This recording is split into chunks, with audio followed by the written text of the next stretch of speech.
want to say something that's been bothering me all day though. They this morning announced the names of the service members who lost their lives. They announced 4 this morning.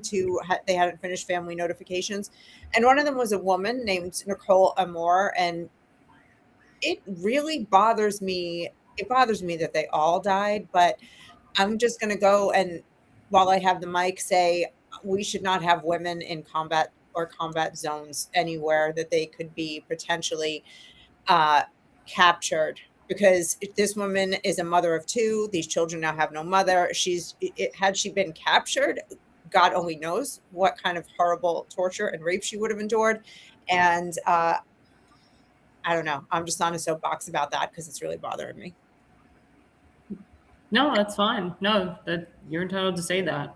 You're very entitled to say that. But I can tell you that when Jessica Lynch, that story with her, and this was when President Bush was in power, and that was horrible because she shouldn't have been there. That, I mean, she shouldn't have been there, and she was raped and tortured and almost died.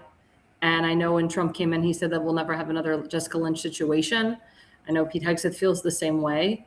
So thank God that this woman wasn't raped or tortured or almost bled to death. As she died.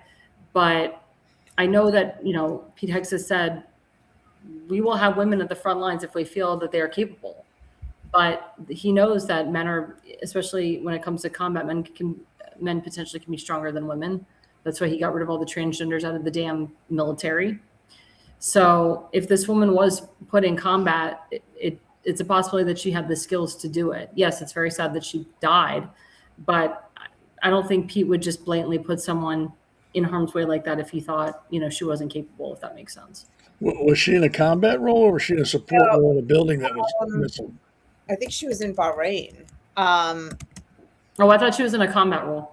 No, when I said she shouldn't be in combat or a combat zone, like potential, like she shouldn't be. I am just of the opinion that she shouldn't have been there at all, and women shouldn't be there at all. That's very old fashioned, and I'll be called a misogynist, and it's not because I'm a woman hater. It's because I think they should be protected, and we can be as tough and feminist as we want, but at the end of the day, look at what happened to Jessica Lynch. Yeah, I agree with you there. I mean, if she was in combat, it's one thing. I don't think women should be in combat. Period. Kuwait. She was in Kuwait. Forgive me.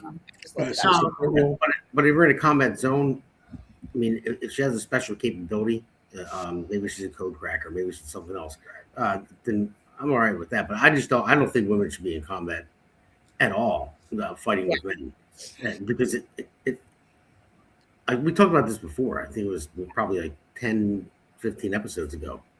And I know for me, I've never been in combat. Obviously, I've never served. Seth did.